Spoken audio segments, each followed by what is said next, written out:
Arizona State University has a class covering U.S. race theory and the problem of whiteness. That's what they're calling it. It has 20 students signed up for it, so at least 20 people accepted it, or at least interested in the topic. Fox News, however, is not interested in the topic, so they brought on a conservative student representing campusreform.org, which is funded by a nationwide conservative group, and here's their discussion. It's called this, U.S. Race Theory and the Problem of Whiteness. The course is taught by this man, Assistant Professor Lee Bebout, who is white. Lauren, let me ask you this. If the course were called The Problem with Blackness, the problem with being female, would that fly at the university?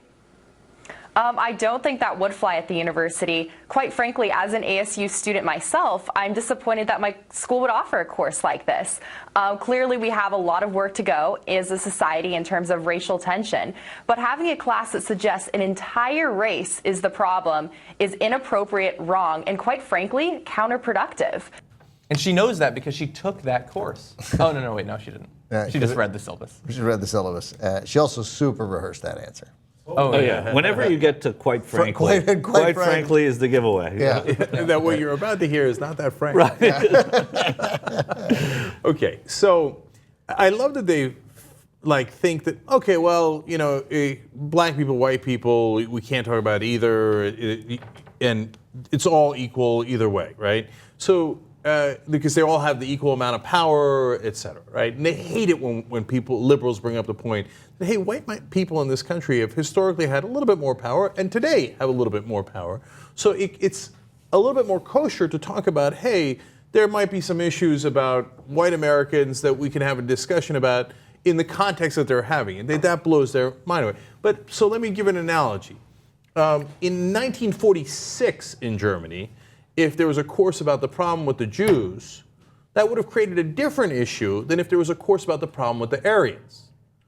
Okay, so you might want to have a discussion about the problem with the Aryans, right?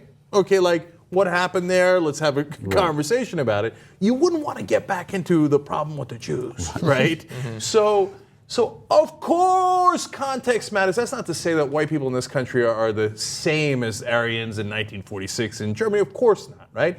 But it's an interesting conversation, and I thought the college was for interesting conversations. Not if you're conservative. But if you're conservative, no, shut it down. Although I don't think she has to take the course in order to criticize it. I mean, there was a course that I didn't like. I don't think I'm it bothers me that she thinks she is so offended by it, but obviously has no intellectual curiosity, doesn't care. This isn't.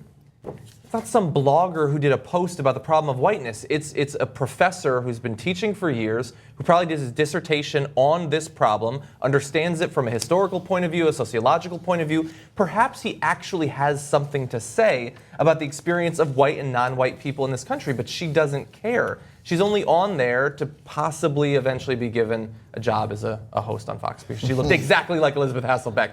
She was forced at the last minute to tint her hair red. They would not let her go on until she changed her hair color back. Ann, I think, brought up in the morning meeting that the course is named rather awkwardly. And that maybe you want students to want to sign up for it, though. It's the same thing as with headlines on BuzzFeed. You need people to click on it, including students. I got you, but the U.S. race theory and the problem of whiteness is goofy. But it's not but I'm not going to fall into their trap. I mean, I would have named it "and the issue of white privilege," or something. His other class is Trans-Border Chicano Literature. Is that right? Yeah, that's the other class he teaches. Trans-border Chicano literature. They don't like that he's recognizing the trans community. They're not a fan of that. And the other class he has is, you won't believe what happened to white people in this country. Click here to find out. Okay. How'd you guys not go with the unbearable whiteness of being? Oh, that would have been good. That would have been good. Right. So, look, don't get me wrong. I think that the course could be bad. If he took it in the wrong direction, and say, okay, now here's your syllabus. Why white people suck. right. And I'd be like, wait, now that's not the right way to have this intelligent conversation, right? And so then that goes to Ben and John's point. You should maybe take the class, and somebody should take the class and find out what's actually in it before you start criticizing it. Also, or maybe you can criticize it. Just fuck you and your outrage. Right. Like, That's you know, exactly like right. she You can cares. criticize it, but you don't have to go on TV and start a .com and a. I mean, She does not care about that class. She's there because she's quite for campus frankly, she does reform. not care about that. Quite class. frankly, Yeah. yes. She doesn't care about it. She's there because she needed to post something on campus reform because some extremely old, extremely conservative, extremely rich individuals gave them $10 million to report on how liberal colleges have become. And they gave them that money 5 years ago, and she needs to put up a post every week, and so she pretends to be frustrated about something going on at ASU.